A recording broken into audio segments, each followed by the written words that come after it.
I'd like to begin tonight with a very beautiful sutta. The Buddha says, suppose a man or a woman threw into the sea a yoke with one hole in it, and the east wind carried it to the west, and the west wind carried it to the east, and the north wind carried it to the south, and the south wind carried it to the north. Suppose there were a blind turtle that came up once at the end of each century. What do you think, monks? Would that blind turtle put his neck into that yoke with one hole in it? He might, Venerable Lord, sometime or other, at the end of a long period. Monks, the blind turtle would take less time to put his neck into that yoke with a single hole in it than a fool, once gone to a hell realm, would take to regain the human state. I say, why is that? Because there is no practicing of the Dhamma there. No practicing of what is righteous or what is moral. No doing what is wholesome. No performing merit. There, mutual devouring prevails and the slaughter of the weak. That's from the Majjhima Nikaya, Sutra number 129. Bala Pandita Sutta. Bala is full, and Pandita is wise. So this sutta speaks about foolish choices and wise choices. So we really have to consider carefully what we choose to do. That's where our courage comes. We have to be confident enough in the teaching and the meaning of the teaching and where it directs us and how we should embody it, rather than just listening to what tradition says, what the majority says, what legal people condone, what the government ordains. These can lead us astray. But if we have the Dhamma solidly in our hearts and our feet, planted on the path, really well established in our practice, then we can make very wise choices. And we don't have to, certainly we obey like traffic laws, and we obey conventional laws, help keep peace and protect the public, and protect each other, our safety, etc. But the moral laws are foremost. And so is patience. Patience is considered the supreme incinerator of defilements. Isn't that lovely? It's an incinerator. You want to recycle garbage, so you just throw the paper into a fire or scrap wood into your stove. So in the same way, the defilements that arise in the heart can be thrown into the flames. Burn them. Not literally, but through wisdom we can burn up. Through patience we can burn up. Through right effort we can burn up those defilements. Through a moral loyalty, like a devotion to the moral path, to develop our own virtue, we can burn up those defilements.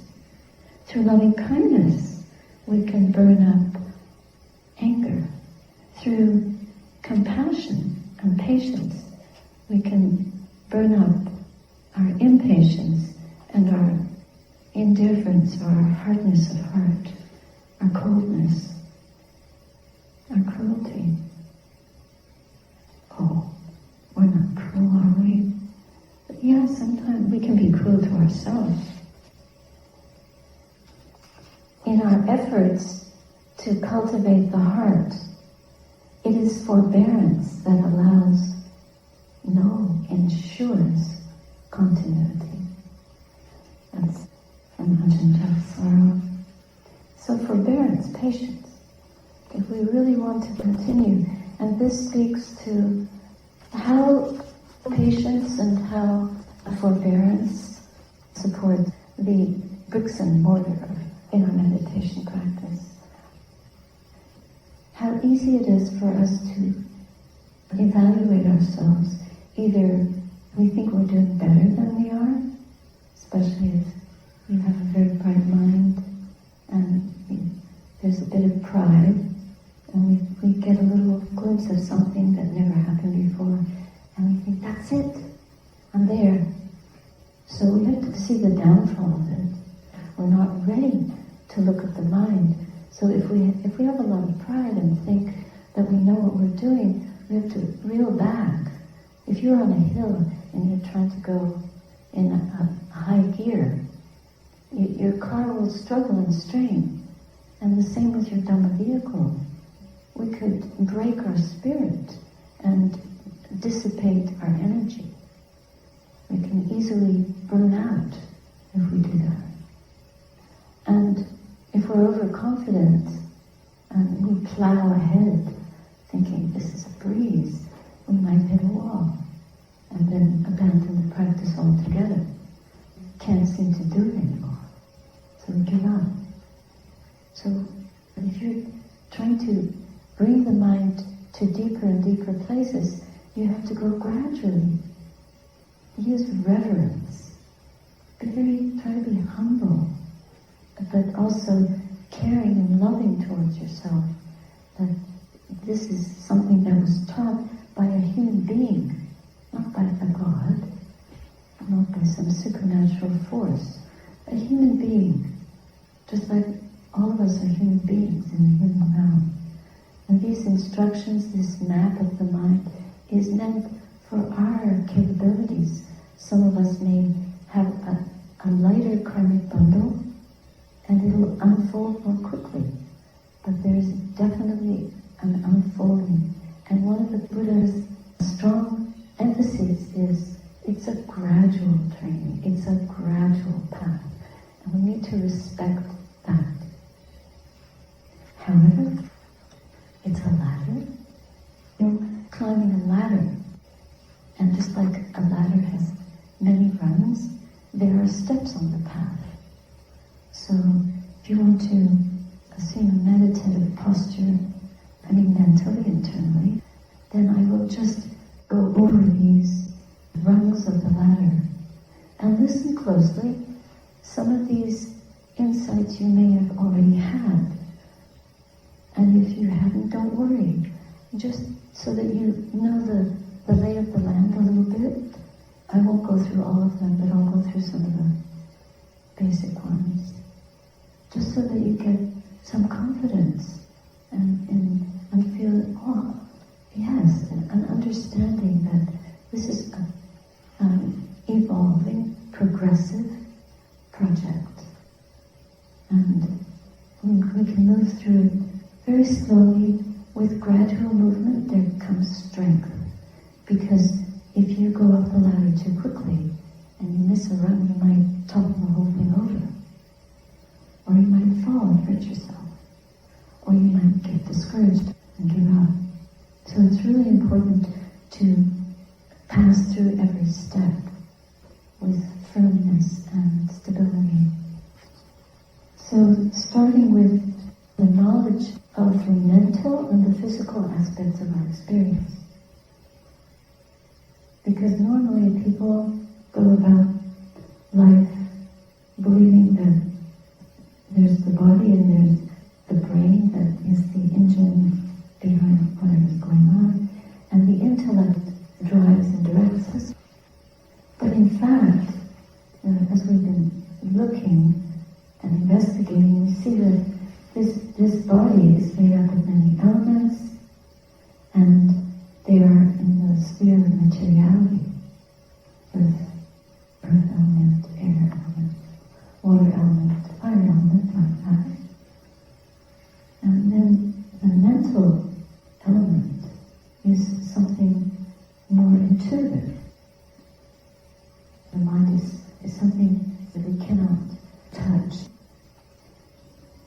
And as we engage through these sense doors, there's a process that happens. The ear, for example, hears a sound. When the sound happens, like a train passing, that sound touches the ear door, there's contact. And once that contact happens, the result of that contact is hearing consciousness. It's a particular consciousness. And for each of the sense doors, there's a different way of describing a sensation. It's a beautiful sound. Tastes, spicy taste. When you see something, you have a visual way of receiving that information, and it becomes that which is seen. It's a sight, it's a form. And a smell is an odor.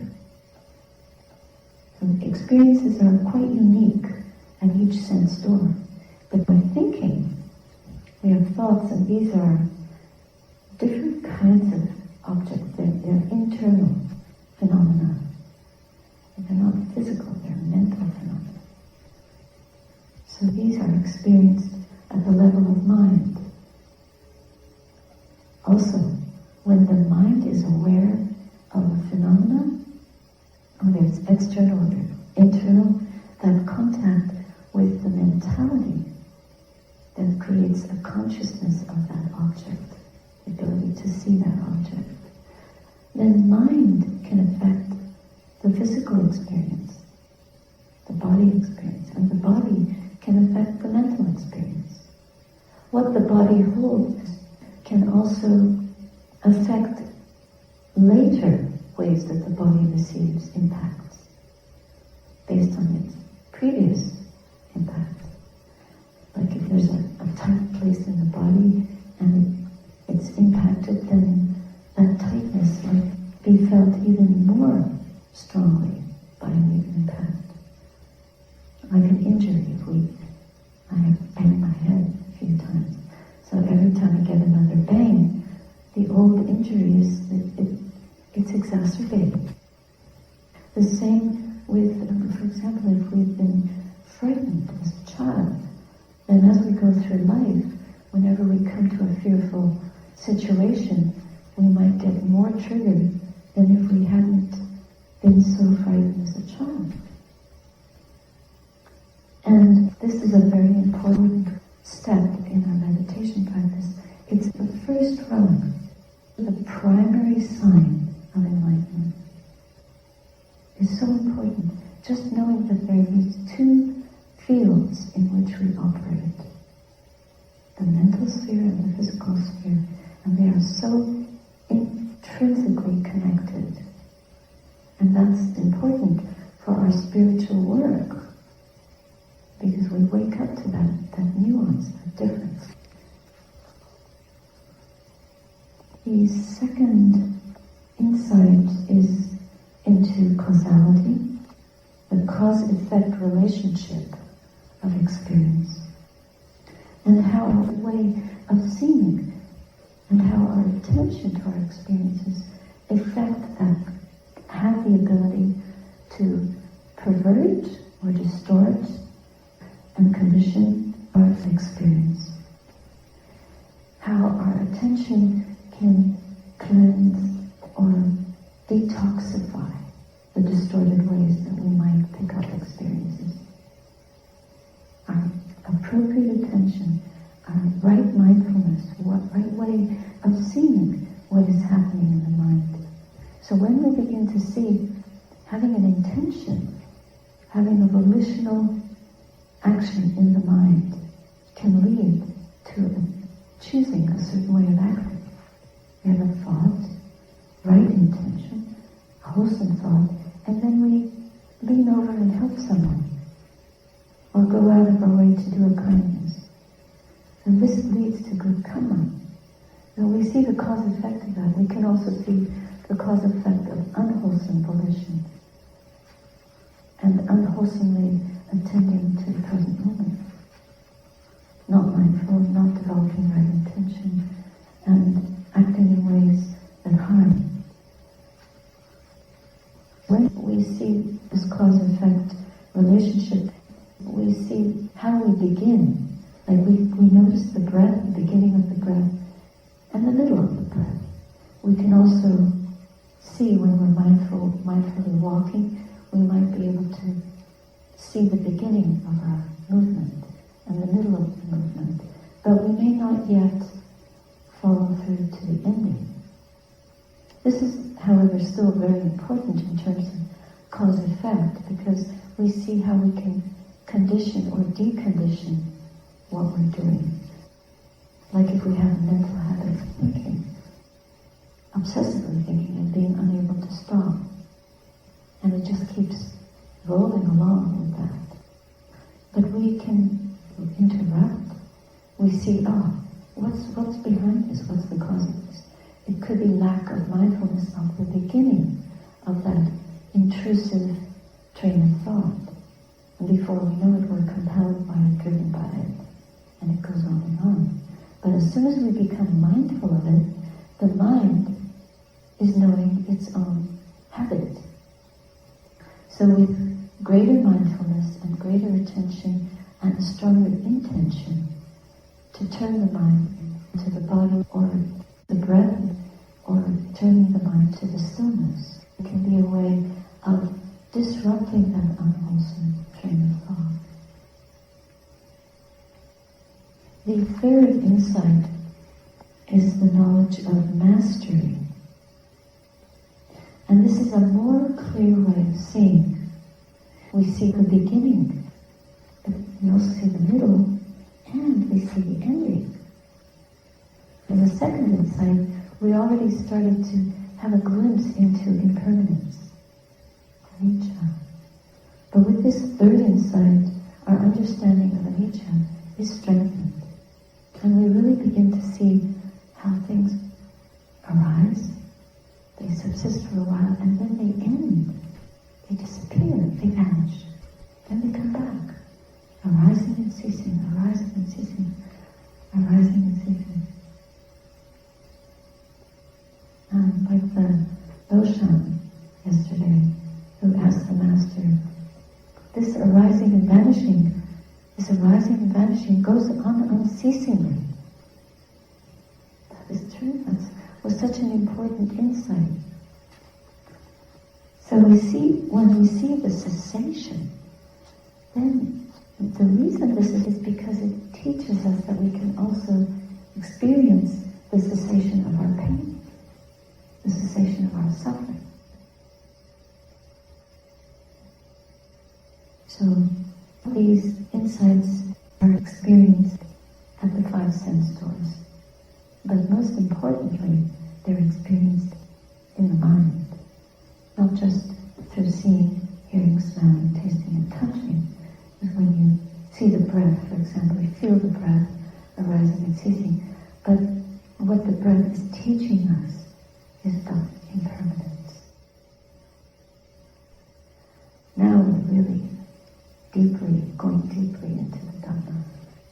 When we have insight into suffering, we can penetrate into the emptiness of that. Who is suffering?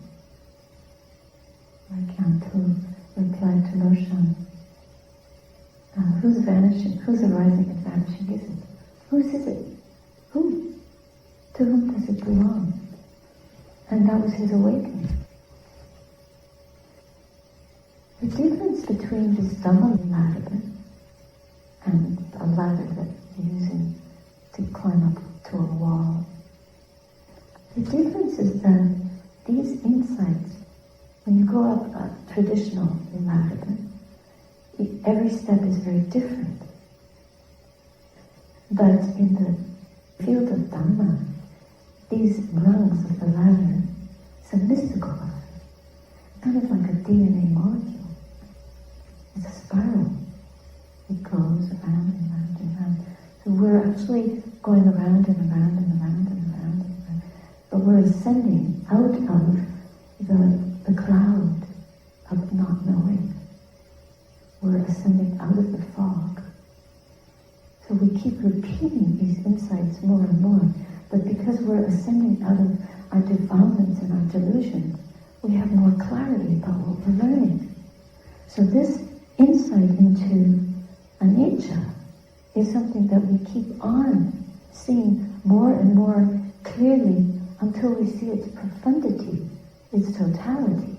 And the same with dukkha and anatta, the same with suffering and the emptiness of this whole process.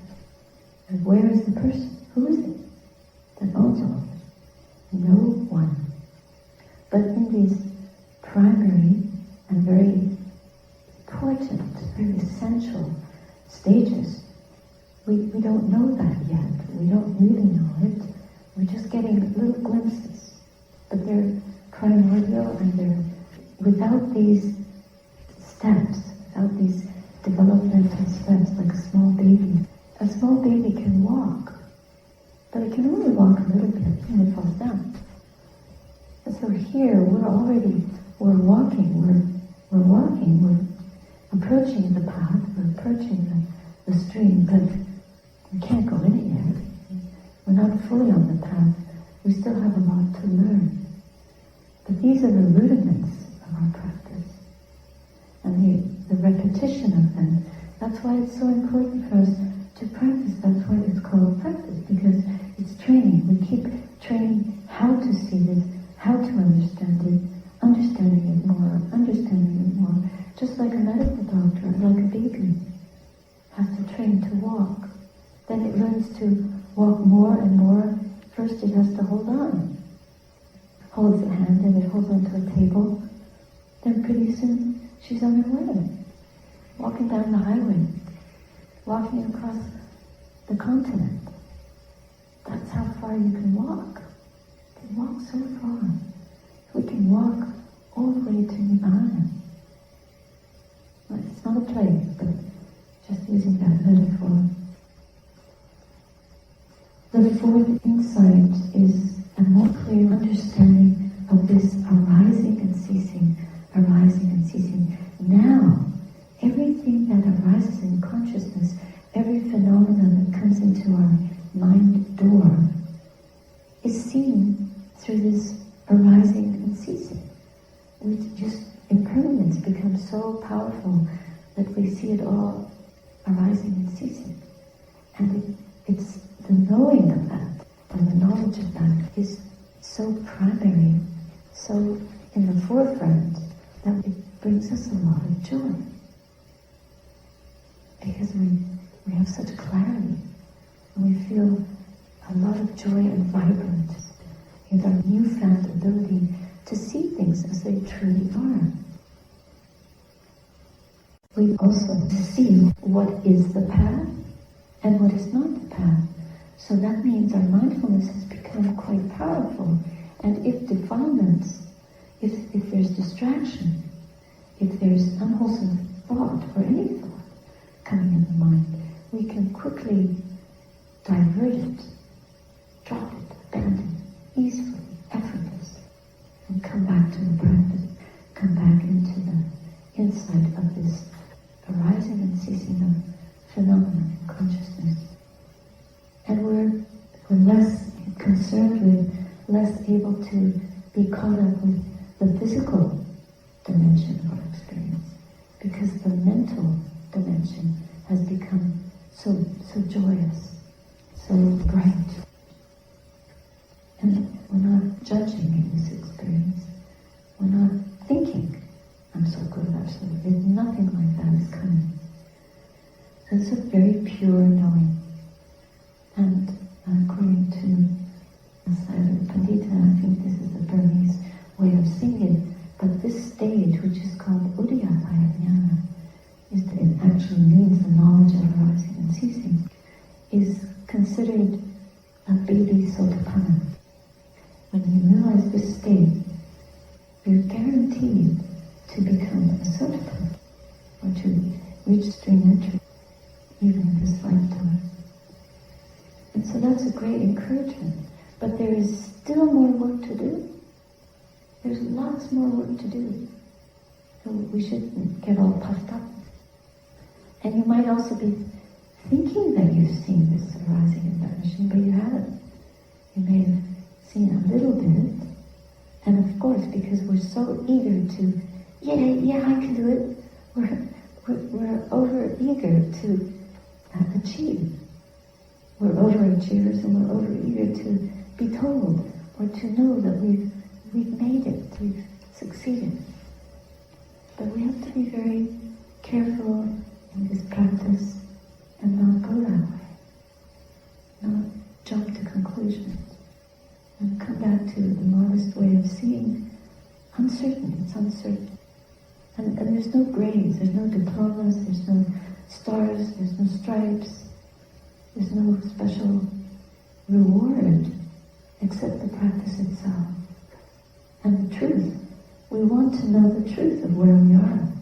We don't want someone to say, oh yeah, you're doing really well, and mislead us, deceive us, because when we continue the practice, we'll just eventually fall off the ladder because we've not truly established the foundation. And that would be a disservice. By the way, in this particular stage, our faith will become very rich, enriched, ennobled. And this is an important quality, to be able to trust, be confident that we can do this, and to see, wow, this is what a gift. We feel gratitude, we feel radiant, we feel such reverence and homage to the Buddha, such gratitude for his teaching. Now we come to the dissolution. In this insight, it's hard for us to see the beginning and the ending. And the Pali name for this jnana is the Bhagavad jnana. So it's like somebody banged you on the head and you feel like you're lost. Suddenly everything is ending and it's dissolving. And it can be very destabilizing. Like you lose your balance, you're not sure what's going on. You go from, it's a bit like life, you go up and then you go down. Like going through rapids. You don't jump into the water because it becomes all bubbly and scary. You just stay with it. And the same with the next insight, which is called Ayya. And the difference is that your mental stream, your mindfulness, your mind is knowing the object. So you know the sense of loss. You're aware. Your awareness is powerful. So you're not lost. You're aware of a feeling of it's all dissolving, it's all dissolving. You're not dissolving with it. And mindfulness and awareness are not dissolving with the object. So we're not identified with the process, we're observing it and learning. And so it is with the fear. The Bhaya is the knowledge of fear. So we suddenly become aware of these fearful things.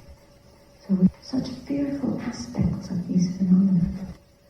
This is really very important because we have an existential anxiety. Like, what is this? What am I doing? What? We can ask this. And we have an incredibly new and deeper insight into the emptiness of everything. Just everything is empty. This is a very important insight. Because the insight into the real emptiness, that there's no self, and we experience that. When you experience it for yourselves, then you'll know it's true, there's no self. But you just have to go slowly up the ladder and eventually come to this ourselves. Because we've always believed this is me, this body. Then when you don't even, there's no feeling of the body. There's just a mental stream and we're studying the mind. And we see that there's no one in there. There's no self in the mental stream either. So then we become very panicky and scared.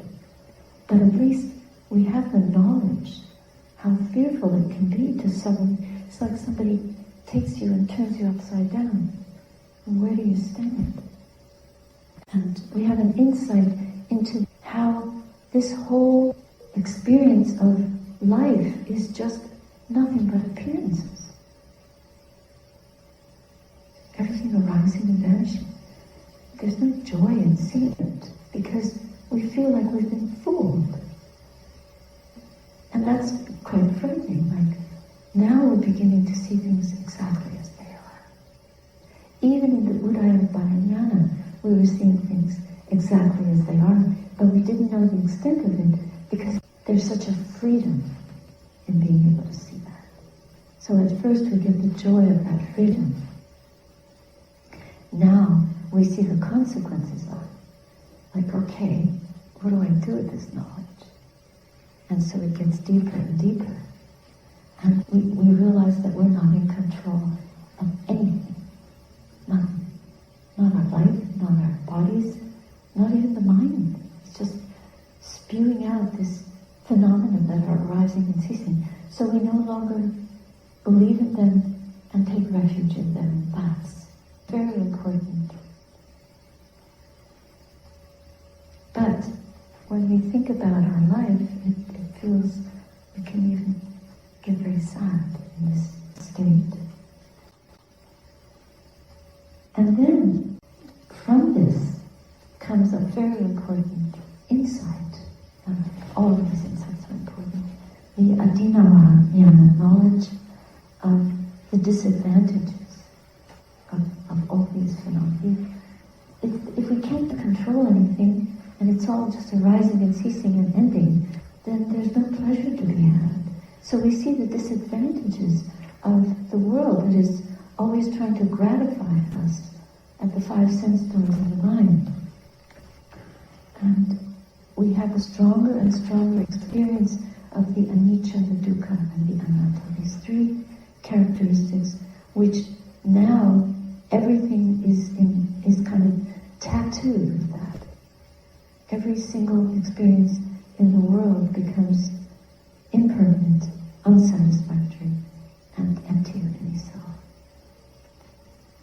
So you might start to question, well, why am I doing the job that I'm doing? And why am I studying for this PhD?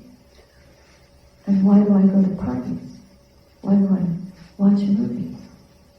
It really, our question about how we're living our life begin to arise.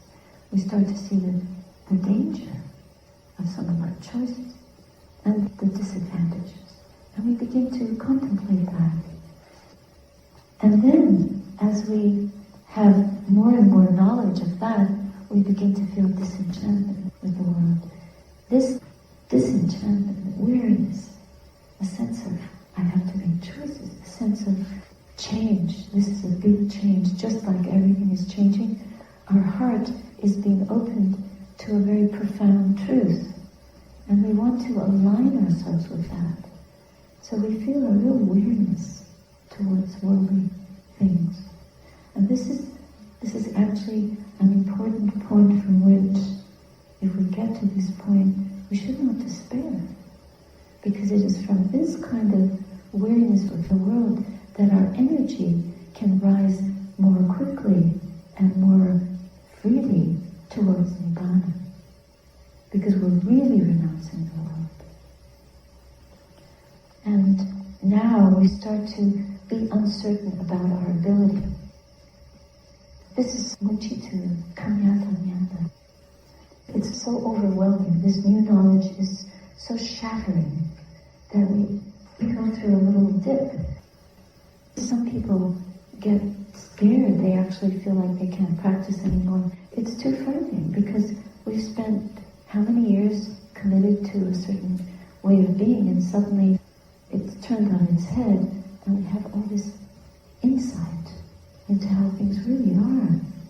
And we're not sure how to put it all back together. So let me shut the door because it's like you've opened a Pandora's box. It's too frightening, so you just shut it. But the difference is this is a treasure box. This is a place of finding safety. It feels dangerous, but it isn't.